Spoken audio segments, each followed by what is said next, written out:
On the morning after the October hurricane, southeast England lay shattered. Winds of more than 100 miles an hour had left a trail of destruction from the Channel coast to the Wash. England had not experienced anything like it for more than 200 years. In living memory, only the devastation of war could compare.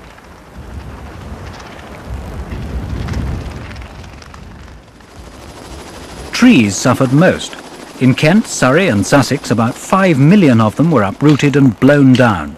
Some had stood for more than 100 years, but with their roots weakened by heavy rain, they couldn't withstand nature's onslaught.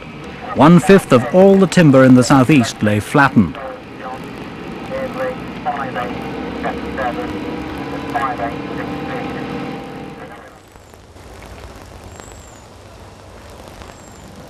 For the electricity supply industry, it was a catastrophe, and southeastern electricity suffered worst of all. 3,000 poles were down, many of them smashed. 700 miles of overhead line lay on the ground, and that put 5,000 miles out of action. The main national grid was damaged very little. It was the local distribution system that was brought down by falling trees. A network that had taken 50 years to build had been destroyed in just a few minutes. 4 million people in the region knew what it was like to live without electric power. For most, it was a passing experience of a few hours. For tens of thousands, it went on for days, even weeks. To give them back the comfort of electricity was the job of an army of dedicated men and women called the Hurricane Force.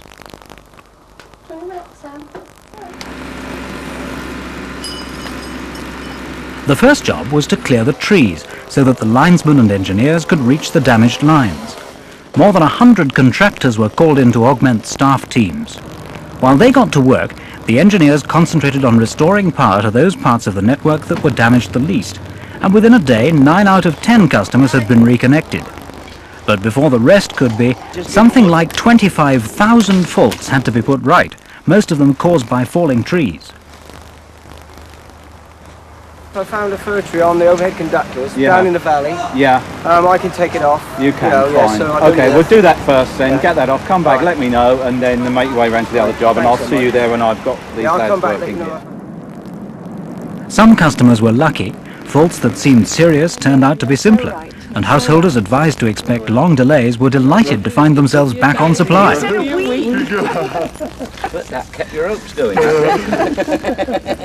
But it seemed to be so easy. It wasn't.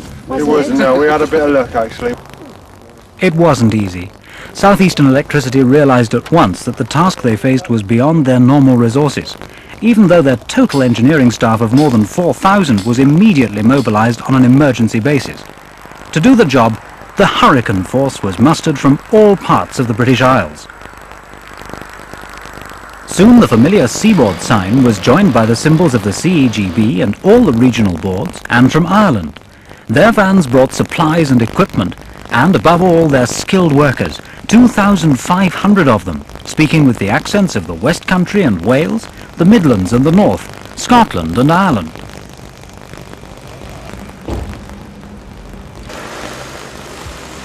The seafront at Brighton became an overnight parking area for the vehicles of the volunteer reinforcements.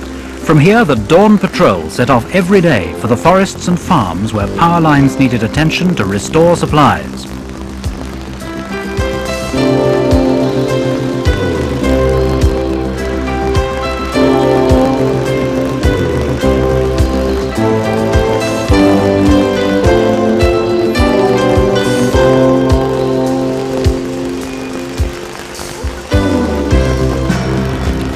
Breakfast at dawn. Office staff lend a hand in the canteen at Seeboard's divisional headquarters at Crawley. The guests are a detachment of the Green Jackets, some of the hundreds of soldiers who were willingly drafted into the Hurricane Force. Their destination is a forest area near Haywards Heath, and their task is to clear the fallen trees and debris from the stricken power lines.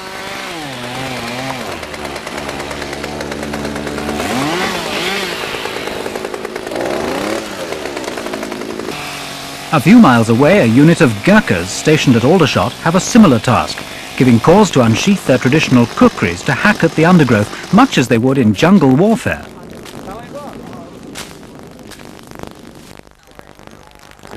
Meanwhile, the teams of engineers and linesmen were deployed throughout the region to repair the power lines. A team from Yorkshire, typical of hundreds gathered from across the nation, were allocated an area near Cuckfield in Sussex. For all, it was a steady slog from dawn to dusk and beyond. The men with long experience had faced similar problems before, but never on this scale.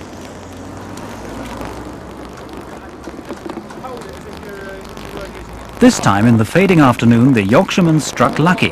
Power was amazingly still flowing, and a new fuse did the trick. Is that a good throw?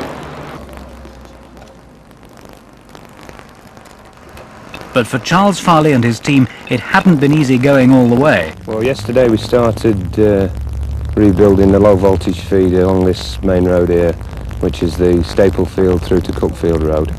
And it's completely demolished from the end at Staplefield through to Cuckfield, which is approximately 3 miles. For 2 days' work nearly, we've only managed to get on 20 people, but it's been total commitment, and we've had to rebuild fully. About this section that we've got on would be about 30 spans of low voltage line, with several poles just smashed and needing replacement.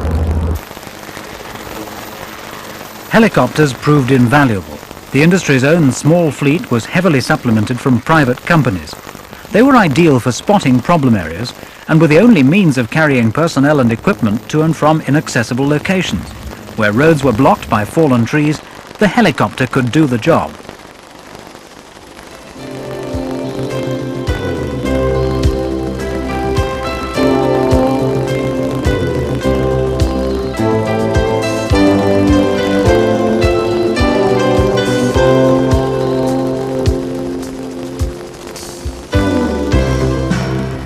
The logistical problems for the storekeepers throughout the board were tremendous.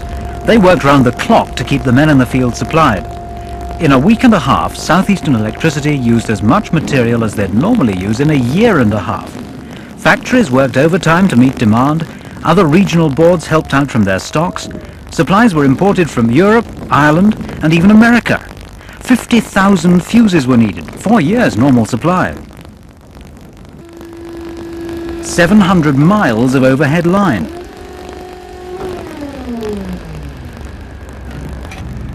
Plus several hundred transformers of various types and capacities.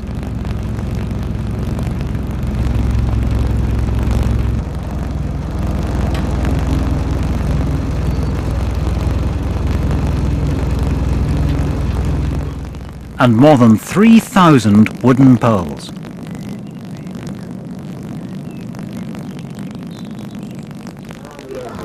Emergency inquiry centres were set up in divisional offices to deal with calls from customers.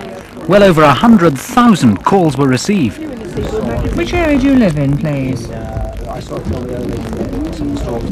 Where do you live, sir? Bolney? Yes, can you give me the full address, sir? Have you got overhead cables in your property? You'd just like to hold on a minute, I'll see if we are in the area. We are in the area, so it'll be definitely either today or tomorrow. No, sir, what we're doing is starting at the substation and working forwards. Now we have to get those supplies on because they're the ones that are obviously feeding yours.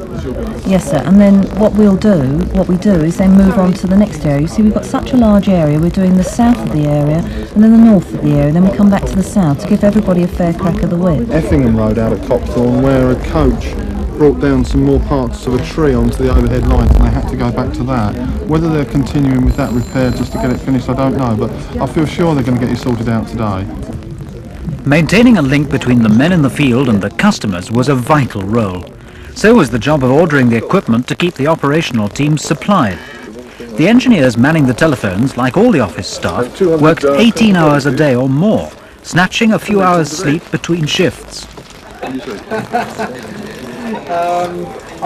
Are your lads dealing with pig down? Would you know? Could you confirm? Pig down.